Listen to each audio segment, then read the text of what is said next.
Assalamualaikum warahmatullahi wabarakatuh. Perkenalkan, nama saya Rifki Amanda Putra dengan NIM F1B02301024. Nah, di sini saya ingin menjelaskan terkait praktikum dasar pemrograman saya, ya lebih tepatnya modul 1 tentang pengetahuan dasar pemrograman. Nah, pada praktikum kali ini kita memiliki 4 tujuan, yaitu mahasiswa mengetahui dasar-dasar penulisan program komputer, mahasiswa memahami struktur bahasa C++, mahasiswa mengetahui dan bisa menggunakan tipe data tertentu dalam komputer program, dan mahasiswa bisa memasukkan dan mengambil data dari program. Nah, tujuan ini semua akan tercapai atau bisa kita jawab jika kita melakukan praktikum ini dengan baik dan seksama. Lanjut, sebelum kita mulai ke studi kasus ataupun skrip yang akan kita gunakan sendiri atau buat sendiri, angka baiknya kita mengetahui dasar teori yang ada pada modul ini. Nah, ada dasar teori pertama yaitu struktur bahasa C atau C++. Nah, bisa dilihat C++ itu sendiri itu merupakan tingkat lanjut dari bahasa pemrograman C. Nah, bahasa C itu sendiri adalah bahasa pemrograman yang dikatakan berada antara bahasa berlaras rendah dan bahasa berlaras tinggi. Nah, bahasa tingkat tinggi itu mempunyai kompatibilitas yang tinggi antar platform. Struktur pemrograman C++ itu sama seperti struktur pemrograman C terdahulu.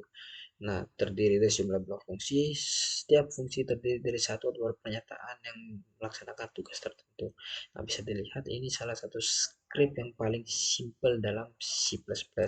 Semua komponen dalam C++, bukan semua, tetapi ada beberapa komponen yang selalu ada pada C++, ada dalam script yang kecil ini. Seperti apa? Include IOStream dan using namespace tadi. Ini adalah header file dari C++ itu sendiri. Untuk penjelasan selanjutnya nanti bisa saya jelaskan di analisa ataupun di penjelasan di bawah. Integer main ini adalah fungsi utamanya dari C++. Cout adalah untuk menampilkannya dalam layar dan return untuk menandakan berakhirnya program. Nah, jika kita masukkan ini ke dalam aplikasi running atau compiler, dia akan mengeluarkan output seperti gambar di sini, hello world. Karena apa? Karena di sini ada cout hello world seperti yang saya bilang tadi. Cout adalah fungsinya untuk menampilkan itu di display. Nah, ini ada penjelasannya. Nah, yang atas merupakan source code yang dapat diberi nama hello cpp, dan sisi kanan adalah hasilnya setelah dikompil dan dieksekusi. Nah, program di atas itu merupakan salah satu program paling sederhana, tapi tanpa khusus mengandung komponen dasar yang selalu ada pada setiap C++ seperti yang saya bilang tadi, yang selalu ada pada setiap program C++. Nah, kita langsung lanjut aja ke bit.1.1, yaitu include IOStream. Nah, kalimat yang dimulai dengan tanda pagar adalah R processor directive, bukan merupakan baris kode yang dieksekusi, tetapi indikasi untuk compiler. Apa artinya? Include IOStream ini memberitahukan preprocessor compiler untuk menyertakan header file standar IOStream. Nah, ini berarti ini juga termasuk library deklarasi standar input-output pada C++.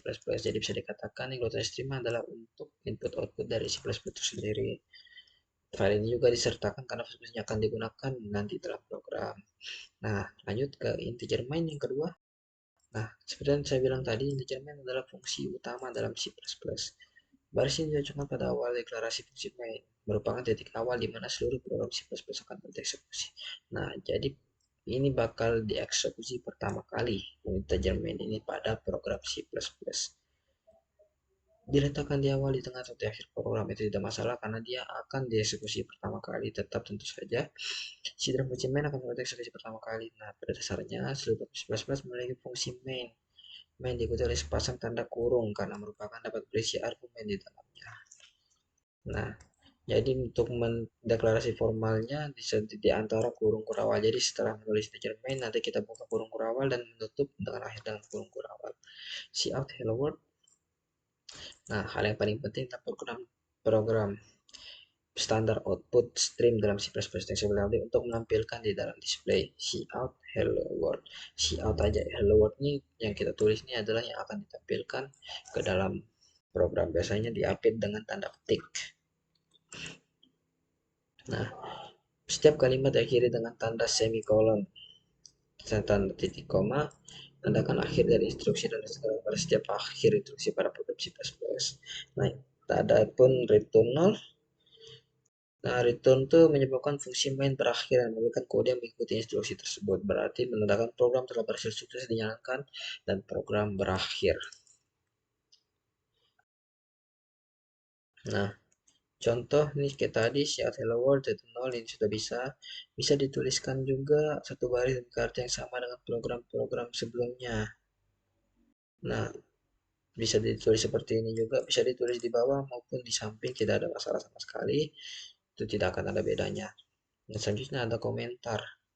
Bagian dari program yang diabaikan oleh compiler. Jadi, walaupun ada atau tidaknya komentar, dia tidak akan dia tetap akan dianggurin oleh compiler itu. Jadi dia akan dianggap tidak ada. Jadi mau kita tulis bagaimanapun dia akan dianggap tidak ada. Komentarnya biasanya kami tandai supaya kita bisa tahu script ini pada untuk bagian ini seperti itu. Nah, cara mendeklarasikannya itu sendiri dengan menggunakan tanda ini, tanda garis miring 2 kali, lalu menulis apa yang ingin kita mau. Nah, lanjut ke dasar teori yang kedua, yaitu tipe data. Dalam dunia pemrograman komputer selalu melibatkan data karena pemrograman tidak bisa terlepas dari kegiatan mengolah data menjadi informasi yang diperlukan. Untuk menjamin konsistensi data dan efisiensi penggunaan memori komputer, maka data dibedakan menjadi beberapa tipe. Langsung saja ke contohnya. Nah, untuk menjelaskan lebih lanjutnya. Data pertama adalah valueless atau void, kosong. Void bisa dibilang valueless tidak berarti. Tipe data yang tidak bertipe karena mempunyai ukuran 0 byte. Digunakan untuk tipe data kosong seperti membuat fungsi dan biasanya disebut dengan tanpa nilai balik. Nah, tanpa nilai balik artinya dia tidak ada nilai. Contohnya, nah kayak gini, void main. Kenapa void main? Karena dia berarti tidak memiliki nilai. Lanjut ke tipe data kedua adalah char, karakter. Tipe data untuk karakter digunakan untuk tipe data yang menggunakan huruf dan angka sebagai datanya. Nah, bisa dilihat nih contohnya, char jawab B. Jadi dia adalah tipe data bentuk karakter untuk tipe data menggunakan huruf dan angka. Lanjut ketiga adalah integer, tipe data numerik yang digunakan untuk data berupa angka. Nah, tetapi integer ini adalah tipe data untuk bilangan bulat. Jadi semisalnya desimal dia tidak akan bisa dibaca oleh tipe data integer ini sendiri. Nah, contohnya ini integer sisi sama dengan 10. Dia integer itu tetap pada bilangan bulat. Nah, lanjut ke selanjutnya, jika ada bilangan bulat, tentunya ada desimal. Nah, untuk tipe data desimal sendiri kita memakai float atau floating point. Untuk kembali kita menggunakan data berupa angka pecahan. Untuk fungsinya bisa dilihat di faktor lengkap. Nah, misalnya kita ingin mendeklarasikan V kan ada pecahannya seperti 3,14. Jadi kita deklarasikan dengan float karena dia tipe data numerik yang menggunakan pecahan. Lanjut ke double floating point. Nah, seperti yang bisa dibilang double floating point ya, berarti dia sama seperti float, tipe data pecahan, tetapi dia bisa lebih presisi. Bisa lebih presisi maksudnya lebih banyak angka di belakang komanya. Ayo, setelah itu lanjut ke tipe data selanjutnya adalah boolean untuk menentukan false dan true. Jadi dia tuh bintang salah satu bilangan bintang hanya ada 2 angka saja yaitu 0 dan 1. False ataupun true hanya itu saja untuk boolean. Lanjut ke wechar. Nah, wechar ini sebenarnya jarang untuk dipakai, tapi saya sengaja taruh karena ini bukan tipe data juga. Nah, dia tuh untuk tipe data karakter asing yang tidak ada dalam huruf abjad. Misalnya bahasa Jepang, Cina, Rusia, ya kayak seperti itulah. Kayak gini, char kanji, ini wechar kanji L. Nah, seperti itu. Di wechar ini bisa dipakai untuk karakter asing. Lanjut, nah ini dia tabel tipe data dan bentuk penulisan. Ini tipe datanya seperti yang saya sudah jelaskan tadi dan ini bentuk penulisannya dalam script atau program. Bolang ditulis bool, karakter ditulis char, integer ditulis integer, int, floating point disebut ditulis float, double floating point disebut double, string dan string, valueless dan void. Nah, saya belum menjelaskan string. Nah, string ini berupa tipe karakter juga, tetapi dia berbentuk kalimat. Berbeda dengan char, dia berbentuk kalimat. Nah, lanjut ke selanjutnya yaitu modifikasi tipe data C++. Sesuai gunanya dan menambahkan fungsi ini di depan tiap sort, memodifikasi jangkauan nilai ke dalam bit yang lebih kecil. Long, memodifikasi jangkauan nilai ke dalam bit yang lebih besar. Sign, memodifikasi jangkauan nilainya negatif positif. Unsign, memodifikasi jangkauan nilainya nol.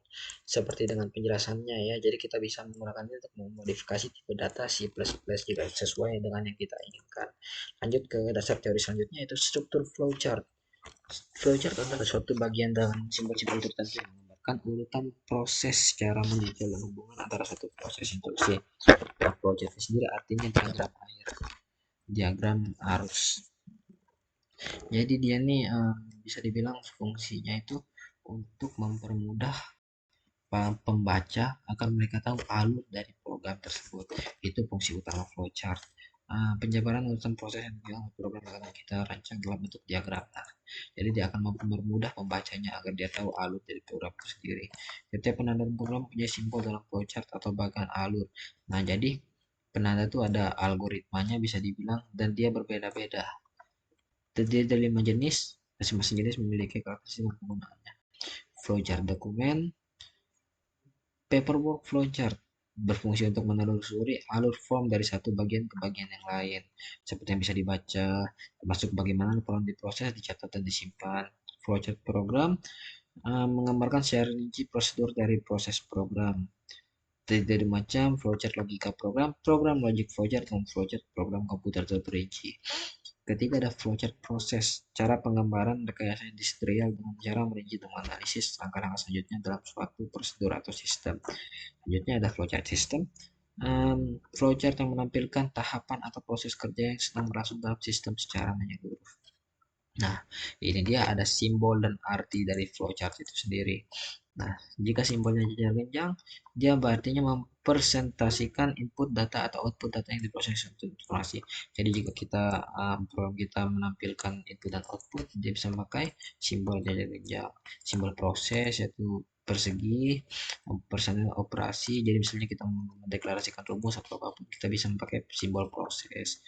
Penghubung, keluar ke atau masuk dari bagian lain flowchart khususnya halaman yang sama. Jadi jika kita ingin menghubung flowchart satu dengan lain, kita bisa memakai menghubung ini. Anak panah ini mempresentasikan alur kerja. Jadi ini sangat penting untuk mempresentasikan kemana alurnya nanti dari flowchart yang satu ke flowchart yang lainnya. Nah, ini keputusan. Bisa dibilang menyeleksi kondisi dengan statement control dan looping. Ini preparation, persiapan, pemberi harga awal ini kita memberitahu deklarasi yang kita gunakan. Terminal point, awal atau akhir flowchart. Kita lanjut ke operator. Simbol yang biasa dilibatkan dalam program untuk melakukan suatu operasi atau manipulasi. Nah, semua seperti yang kita tahu operator, ada operator aritmatika, terus ada majemuk, itulah. Nah, pertama operator aritmatika digunakan untuk perhitungan dasar aritmatika, sama seperti matematika. Ini aritmatika, namanya juga aritmatika. Nah, jadi untuk mendeklarasikan penjumlahan kita pakai sama seperti plus, pengurangan dengan min, perkalian dengan bintang, pembagian dengan bagi, dan sisa bagi dengan modulus. Tingkat presentasi operator aritmatika. Operator mempunyai prioritas tinggi akan diutamakan dalam hal pengerjaan dibandingkan dengan operator yang memiliki prioritas lebih rendah.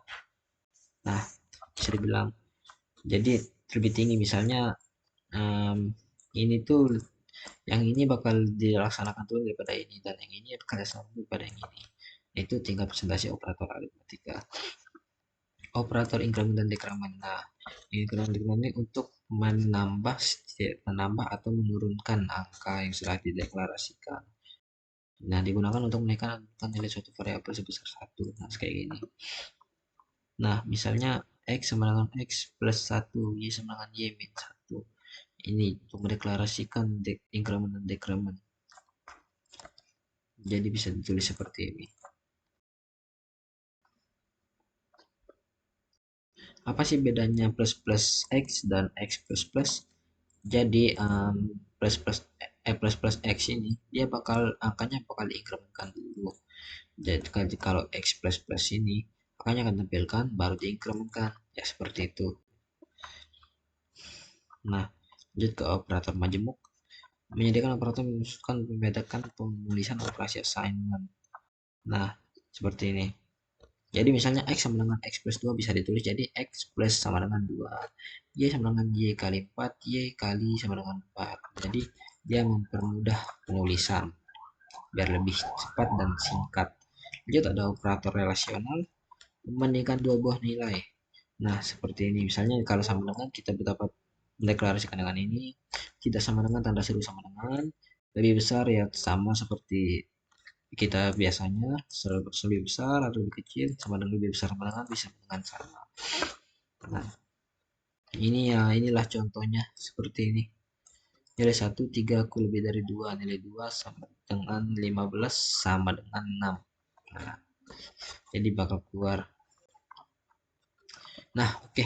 Kita lanjut ke bagian setelah studi kasus, setelah dasar teori yang telah saya jelaskan tadi. Jadi kita akan mengerjakan studi kasus yang ada pada modul ini, yaitu bisa terlihat nama dan NIM seluruh anggota kelompok di input secara dinamis. Nah, ingin saya jelaskan dulu apa sih dinamis itu. Pertama, cara menginput anggota kelompok itu bisa cara menginput program dapat digunakan dengan dua cara. Pertama dinamis dan kedua statis. Apa perbedaannya? Dinamis pada saat kita melakukan program, dia akan menginput program setelah kita merunning program tersebut. Jadi kita bisa menginput pada saat running di saat runningannya. Tapi pada saat statis, input secara statis, kita sudah mendeklarasikan nilai dari variabel itu di dalam script. Jadi yang bakal tampilkan pada output itu bukan hanya nilai yang telah kita deklarasikan dari variabel itu. Nah, itulah perbedaannya. Dan yang kedua, kita disuruh cari hasil perbandingan nilai terkecil antara 1 dan 2. Yang dimana 1 sendiri luas lingkaran, jari-jari sama dengan 2 angka NIM, terakhir NIM ketua kelompok. Dan ini dia luas lingkaran ini yang soal nomor 2 kita disuruh cari akar dari 2x b kuadrat 2 kali b kuadrat plus c kuadrat per 4 kali a, yang dimana nih penjelasannya a increment 1 3 terakhir angka kelompok, jadi kita kelompok 4 jadi 3 i 4 jadi 5, decrement tanggal lahir ketua kelompok misalnya saya lahir 23 jadi 22 2 digit akhir angkatan praktikan, jadi kita angkatan 2023 jadi 2022. Nah, lanjut kita ke flowchart. Nah, seperti yang saya bilang tadi, flowchart adalah untuk mempermudahkan pembaca agar mengetahui alur program. Nah, bisa dilihat flowchart ini saya buat. Pertama ada start seperti yang bilang untuk menandai awal dan akhir. Start deklarasi variable, flowchart preparation, dan ini flowchart proses, masukkan nama dan NIM anggota. Jadi dia bukan proses, maksudnya input output, mohon maaf. Jadi dia nih maksudnya menginput nama dan NIM anggota pada pada script, pada hasil running. Nah, setelah menginput secara dinamis ya, dia bakal memproses nama dan NIM. Nah, di sini juga saya mendeklarasikan studi kasus nomor 2 tadi, rumusnya lebih tepatnya, yaitu luas lingkaran Pi kali R kuadrat dan Y sama dengan SQRTX. Apa sih SQRT itu? Nah, nanti bisa saya jelaskan di dalam skripnya. Kita lanjut aja ke project selanjutnya, yaitu nama dan NIM, nilai luas, nilai Y. Seperti yang saya bilang tadi, jajar kencang ini menandakan input dan output. Yang berarti ini tuh menandakan output yang telah kita input tadi dan output dari proses rumus ini. Nah, di sini saya memakai integer ternary untuk perbandingannya. Nah, status luas lebih dari Y, dia akan mengkoreksi perbandingan. Status luas lebih dari Y atau enggak lebih dari Y, dia akan koreksi perbandingan. Walaupun dia tetap ke sini, saya mempermudah, tapi proses perbandingan tetap berbeda. Jadi yang akan keluar outputnya akan tetap berbeda.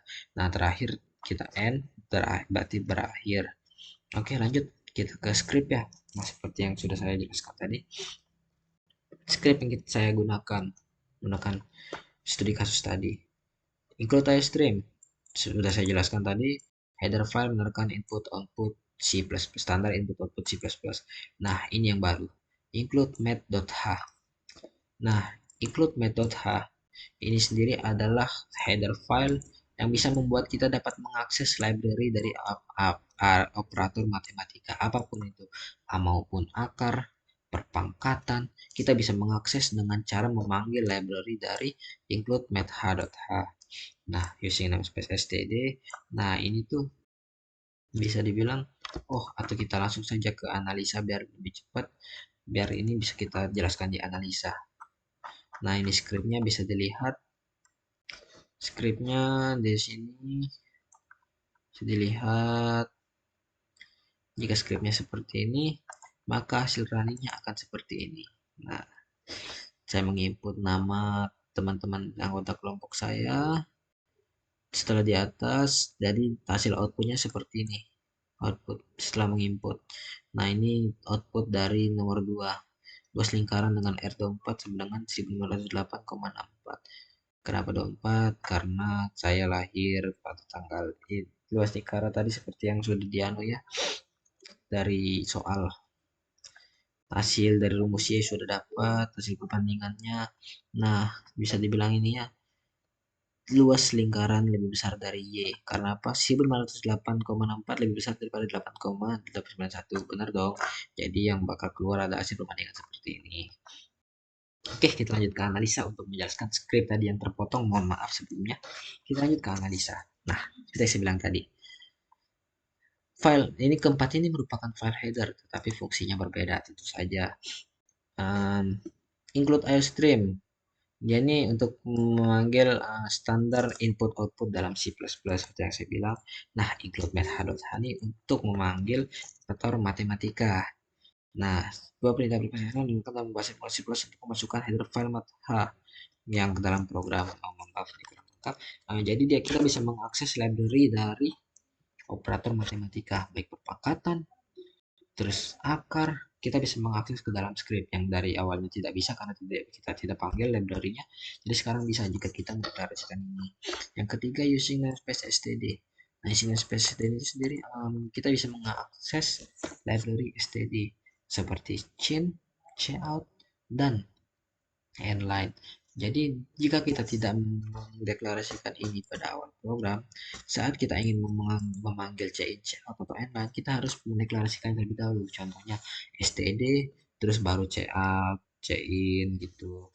Jadi kita harus mendeklarasikan setiap kali kita panggil. Tapi kita sudah pakai ini, jadi tidak perlu lagi kita mendeklarasikan setiap kali kita pakai. Nah, lanjut. Nah, kenapa saya pakai string? Seperti yang saya bilang tadi, string itu tipe data karakter juga, tetapi dia berbentuk kalimat. Tentu saja nama itu merupakan kalimat. Benar nggak? Iya, benar. Nah, jadi, nah di sini saya juga pakai string untuk name.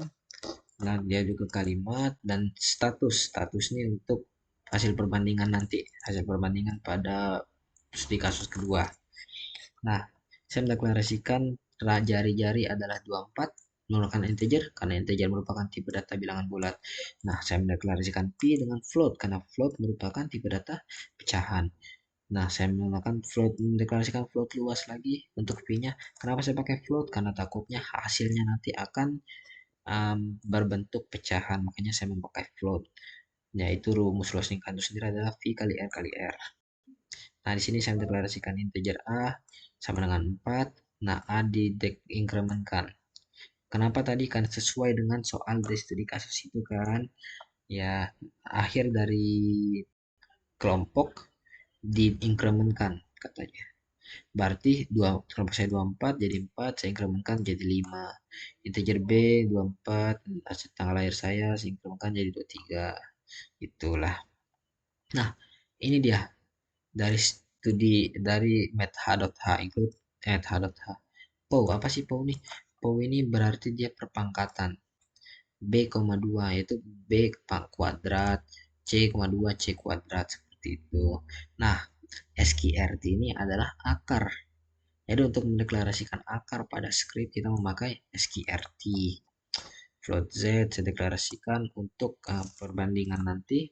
Nah, di sini sudah saya jelaskan tadi kan, saya memakai string untuk kalimat, integer untuk bilangan bulat, float untuk bilangan pecahan. Ya seperti itulah yang saya pakai. Nah, lanjut ke ini saat kita menginput. Mungkin di sini saya jelaskan secara singkat, jadi saya jelaskan lebih rinci lagi ya. Input cout nih output menandakan output yang akan keluar di display. Jadi yang jika kita menulis seperti ini, dikasihkan seperti ini, akan keluar di display itu ya seperti ini. Dan endline ini fungsinya untuk mengakhiri atau memulai baris baru. Jadi dia dia kalau nggak ada deadline, yang ini masukkan nama akan keluar di samping sini karena dia tidak memulai baris baru. Paham kan maksud saya? Nah, kenapa apa sih getline? Kenapa saya pakai getline di sini untuk menginput nama? Karena getline ini digunakan pada saat kita membutuhkan dua atau lebih suku kata. Kita menggunakan getline. Jadi untuk mendeklarasikan dua atau lebih suku kata kita memakai getline. Karena chain hanya bisa mendeklarasikan satu suku kata saja. Nah, getline chain name sebenarnya pada saat ini kita bisa tidak memakai getline karena name juga cuman satu suku kata. Jadi kita tidak apa-apa tidak memakai nano getline sebenarnya. Tapi tidak apa-apa supaya agar rapi saya memakai getline. Sama semua dari sini semua. Masukkan nama, masukkan name, memakai getline juga. Udah semua, saya jelaskan di sini juga semua sama. Nah, ini pada saat outputnya. Makanya dari itu saya pakai cout semua. Jadi untuk memanggil nama yang sudah kita input tadi, kita memakai ini. Nama 1, nim 1, nama 2, nim 2. Jadi kita memanggil nama dari program yang setelah kita input tadi. C-in tadi. Nah, C-in ini. Saya C-in nama 5, jadi kita panggil di nama 5. Yang bakal keluar adalah inputan yang kita taruh di nama 5 itu. Nah, ini untuk studi kasus kedua, permasalahan 1, luas lingkaran dengan R. Jadi kita panggil R. Jadi yang akan keluar R itu sendiri. Yang akan keluar nilai dari R adalah ini luas. Nah, luasnya bakal keluar, ya luasnya itu dari rumus yang telah kita deklarasikan tadi. Nah, untuk studi kasus pertama kan saya memakai statis, dinamis. Di kasus kedua ini saya memakai statis. Kenapa saya bilang gitu? Seperti saya bilang tadi, dia tuh mendeklarasikan nilainya tuh variabelnya di dalam script. Makanya saya tinggal panggil saja di sini dan dia bakal keluar hasilnya. Seperti itu. Nah, output dari variabel yang telah diinput baik secara statis maupun dinamis. Nah, seperti yang saya bilang tadi, bisa dibaca sedangkan beberapa lingkaran dan tertulis jelas setelah membandingkan dengan output dari variabel yang telah disebutkan pada script sebelumnya. Oke. Nah, child precision. Nah, ini juga harus dibahas. Program tersebut adalah sebagai manipulator mengatur presisi yang diinginkan checkout dalam cakupan tertentu. Nah, berarti dia tuh bisa ngepresisi, menyetel presisi dan presisi 3 menghasilkan keluaran hanya dengan 3 tempat desimal. Jadi misalnya keluarannya desimalnya sangat banyak, 10 di belakang koma. Jika kita memakai chat precision nih, yang bakal keluar hanya 3. Berapapun kita taruh, misalnya 3, yang keluar hanya 3. Kita taruh 7, yang keluar 7 di belakang koma, seperti itu. Itu gunanya chat precision. Nah, ini ada integer ternary. Saya untuk memakai perbandingan. Program menggunakan operator untuk membandingkan nilai Y dan luas. Operator lebih dari sama dengan apa nilai true jika Y lebih besar atau sama dengan luas dan false jika Y lebih kecil dari luas. Nah, seperti yang bisa terjadi. Jadi integer ternary rumusnya seperti kita hasilkan seperti ini. Ya, bisa dibilang seperti inilah kurang lebih. Nah, terakhir return 0 menyatakan program berakhir dengan normal fungsi telah selesai tanpa adanya masalah seperti yang saya jelaskan di awal tadi. Lanjut, kita ke kesimpulan. Udah yang terakhir, kesimpulannya adalah jawaban dari tujuan tadi. Sedang saya bilang bahasa C adalah suatu bahasa pemrograman menggunakan framework. C merupakan satu programan prosedural. Penyelesaian suatu masalah dilakukan dengan membagi-bagi masalah tersebut ke dalam sub masalah yang lebih kecil. Merupakan bahasa pemrograman memiliki sifat object oriented programming untuk menyelesaikan masalah. Melakukan langkah pertama dengan mendefinisikan kelas-kelas yang merupakan I-class yang dibuat sebelumnya sebagai abstraksi dari objek-objek fisik. Ya tahulah dari penjelasannya juga kan, tidak perlu saya jelaskan lebih lanjut lagi. Jadi dia ini merupakan pemrograman yang menggunakan framework object oriented programming. Struktur bahasa C++ terdiri dari sintaks yang mewakili semua struktur dari bahasa C++. Nah, strukturnya ini terdiri dari komentar, preprocessor directive. Apa preprocessor directive itu? Ya, yang diawali dengan kata pagar seperti ini, include berfungsi dengan direktif yang akan digunakan untuk membaca file header ya. File headernya fungsi utama integer main, yang akan dieksekusi pertama kali pada awal program, definisi fungsi, bagian tercetak fungsi yang bernama sintaks yang dieksekusi apabila fungsi dipanggil. Nah, diawali dengan kurung kurawal dan diakhiri dengan kurung kurawal. Statement terjahit dengan tanda semikolon, yaitu titik koma. Baik deklarasi untuk membentuk variabel, konstanta, fungsi, dan lain-lain. Nah, ketiga, tipe data berfungsi untuk memperhatikan sebuah nilai yang terdapat dalam program. Beberapa jenis tipe data, bilangan bulat integer, desimal, floating point, logika boolean, hanya mengandung nilai benar 1 dan 0. Tipe data karakter atau string didapat dengan tipe char. Tipe data bentukan dibuat sesuai kebutuhan dalam program. Jadi bisa kita sesuaikan apa yang kita butuhkan dalam program tersebut. Untuk masukkan data pada program C++ dapat menggunakan fungsi cin dan untuk menekan data keluarnya dapat menggunakan fungsi cout standar input output C++ ya, cin cout. Pada bahasa C untuk masukkan data digunakan scanf dan untuk pengeluaran data output menggunakan printf. Nah, kalau pada C sendiri bukan cin cout tetapi scanf dan printf. Ya seperti itulah. Nah, terakhir daftar pustaka. Mungkin cuman itu saja yang bisa saya jelaskan terkait modul 1 praktikum dasar pemrograman saya ini. Lebih kurangnya saya mohon maaf apabila ada kesalahan dalam penjelasan, apabila ada yang tersinggung atau apapun. Saya juga masih belajar, jadi saya tidak terlalu paham mengenai modul ini. Jadi jika saya salah bisa minta tolong dikoreksi. Terima kasih sebelumnya. Wabillahi taufiq wal hidayah. Wassalamualaikum warahmatullahi wabarakatuh.